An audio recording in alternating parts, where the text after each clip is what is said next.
The concept of gods in comics always shows us their power, pride, culture, and civilization of that region or era.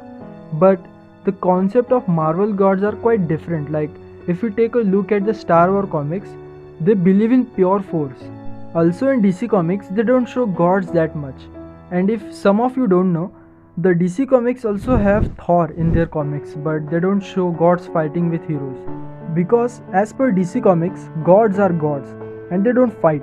Like, for example, if Thor, a god, were to get into a fight with Shazam, then all he have to do is get nearly half of his power into his hammer and smash the shit out of Shazam. Remember, this is as per the Thor in DC Comics. Anyways, that's why we call them gods, not superheroes. Also, the Dark Horse comics shows gods in a funny way. And for those who don't know Dark Horse comics, well, remember the movie Mask and Hellboy? Yes, they are from the Dark Horse comics. And even in the Mask movie, the mask is connected to Asgard. But the concept of Marvel gods are different. Because in Marvel comics, you can fight with gods, argue with gods, and you can even kill the gods to become a god yourself. The question here is that in just one space and in one universe, how all the powerful gods and timeline, storyline is maintained. Because Marvel doesn't stop there. They include all real life gods and mythologies in their comics, like Egyptian, Norse, Indian, Greece, Chinese, Wakandians, and of course Africans. And Marvel even have their own made gods level entities like Infinity Stones, One Above All, Celestials, and Watchers. But despite of all these gods, if you were to be a villain in Marvel Comics and decided to fight and manage to beat any one of them, then you can become a god yourself, like Nick Fury. Sounds like an adventure, right? The best example here is Gore the God Butcher, who we can see him in the Thor Love and Thunder. So basically, Gore is a member of alien species whose family died because of starvation. Gore prayed for his family, but nothing happens. And then, after that, he starts believe that God never exists. But suddenly one day, he sees two real gods dropped in front of him, fighting to each other, and in the mid of the fight, the golden god asks for help from Gore. But guess what?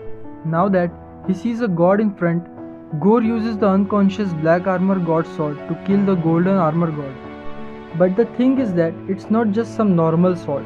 That's the Necro sword, one of the powerful weapon of Marvel Universe, and it was made by the god of symbiotes Null by himself. And after that incident, Gore channels his all hatred in the Necro sword and takes an oath that he will kill all the gods of universe, and after that he kills thousands of gods and he finally meets with Thor. And to know what happens after that, we need to watch Thor Love and Thunder. Let's see who you are. I take off your disguise. And flick! Oh, you flick too hard, damn it! Shall we help him? And eventually, grape.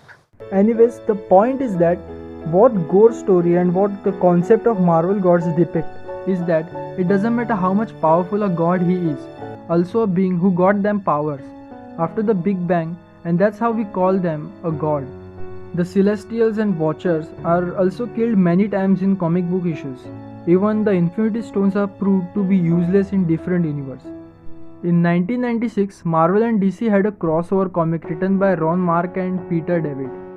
In this crossover comic, they explain the crossover that happens because two universal gods got into a fight, and one of them are from Marvel Universe and the second one is from the DC Universe.